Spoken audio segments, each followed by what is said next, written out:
Today our presentation is on fair use policies for educators. We will first touch on what copyright is, how you can tell if something is copyrighted, the Copyright Act of 1976, and public domain. Next we will focus on fair use and the 4 factors of fair use. And finally, we will talk about educational use and look at examples of educational use, limitations, and how one can obtain permission to use copyrighted material. So first we must ask ourselves, what is copyright? The definition of copyright is, copyright is a legal device that gives the owner of a work the right to control how it is used.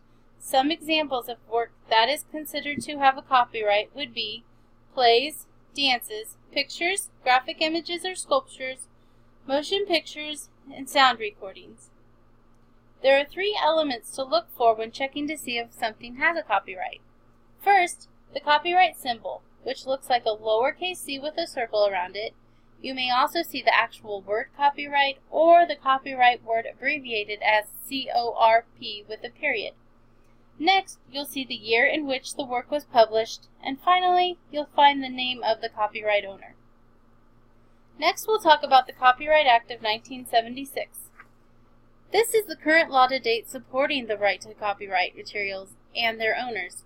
Under this law, copyright begins at the creation of a work and protects the owner and the work under the copyright law for the life of the owner plus 70 years. Work that is anonymous or works made for hire has a copyright term of 120 years from the date of the creation. Public domain. Public domain is not protected by copyright and is considered to be work that is not protected by copyright is considered to be public domain.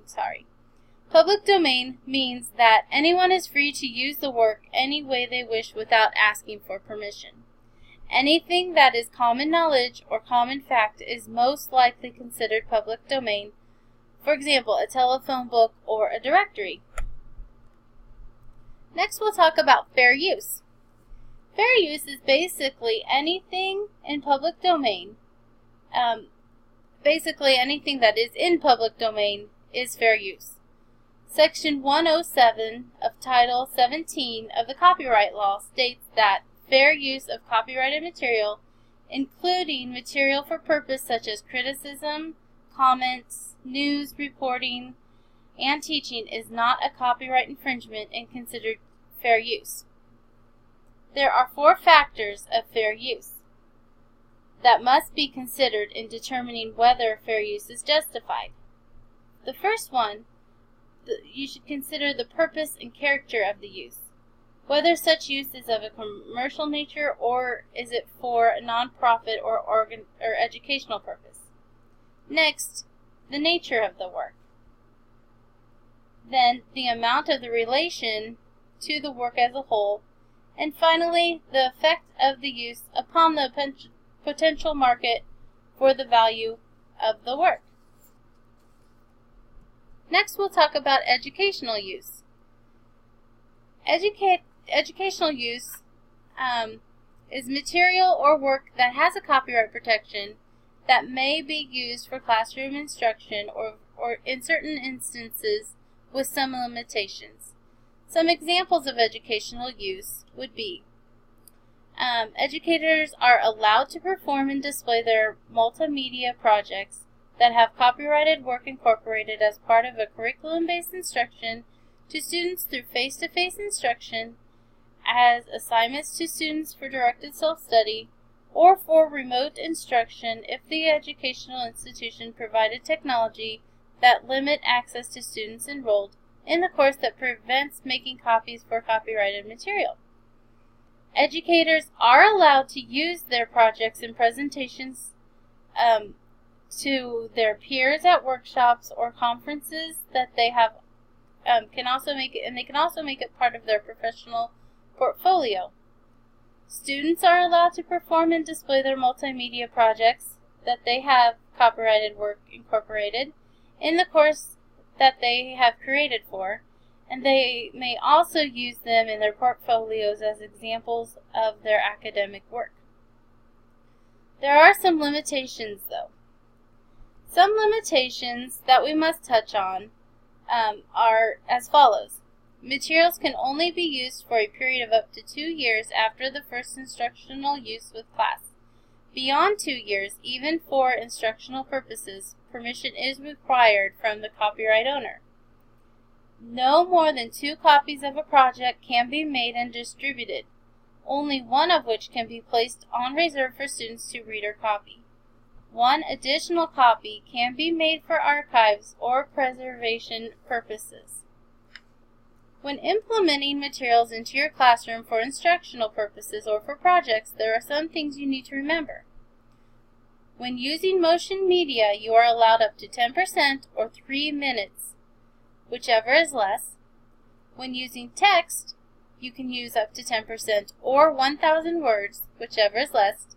You are allowed to use an entire poem of less than 250 words, but no more than 3 poems from the same poet. When using music, lyrics, and music videos, you can use up to 10%, but no more than 30 seconds from an individual work. No changes can be made to the basic melody or the character of the work. And when using illustrations or photographs, no more than 5 images by an artist or photographer is allowed. When copying material for classrooms, a teacher is allowed to make a single copy of most materials used in teaching or preparation for class, such as a chapter from a book or an article from a newspaper or magazine. The more copies that are made increases the risks of committing copyright infringement, so just keep that in mind. It is important to obtain a permission for use, and if there is a need to use a work that is copyright protected, you must obtain permission from the copyright owner. This request must be made in writing and may take several months to hear back. So when you want to request some information, this is what you need to keep in mind. This should be included in a written request. The exact material to be used, the work for which you are requesting the copyrighted material, the name of your publisher, organization, or school, the format of your work, the estimated number of copies you will print or produce, the estimated price you will charge for a copy, if any, the territory in which your material will be distributed, and the estimated publication or distribution date. Always provide the permission grantor 2 copies of your letter, 1 for his or her own record, and 1 to return to you, and include a place to sign and date the letter. Be aware that the copyright holder may say no for any reason, or no reason at all, so be prepared to accept refusals.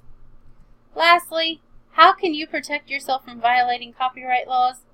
Always remember, when in doubt, ask.